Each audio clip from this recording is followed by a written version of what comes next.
πώς περνάει η ώρα μες στο πλοίο. Λοιπόν, εδώ με ένα παιχνίδι που βάζει ο Χριστός, το οποίο δεν το ξέρω, κάτσε να ξεκινήσει από την αρχή μάλλον, γιατί κάτι δεν πήγε καλά. Και εδώ με ωραίο, τα οποία τα έχει απίσει ο Χρήστος. Ξεκίνα. Για να δω, τι παιχνίδι είναι αυτό, το ισορροπήσω, εδώ, το έβαλα. Κουνιέται και λίγο το τραπέζι εδώ του καραβιού. Για να δούμε. Μπράβο.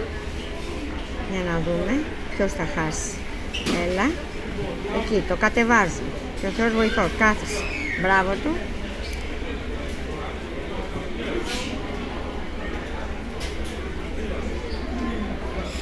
Τι τον έβαλες έτσι όρθιο τώρα? Πού θα βάλουμε άλλο? Για να το βάλω τώρα, πού να το βάλω ρε παιδιά? Κάτσε, μη μιλάς. Θα το βάλω εδώ, θα μπει? Όχι, θα το βάλω εδώ. Έτσι λέω. Εκεί. Τέλος. Για να δω. Όπα, κάθισε.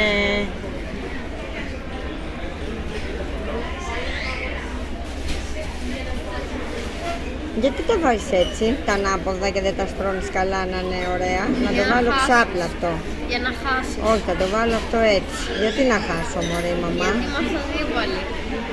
Εδώ λες θα χάσω? Α, έχασα. Γελάει παιδιά, γελάει.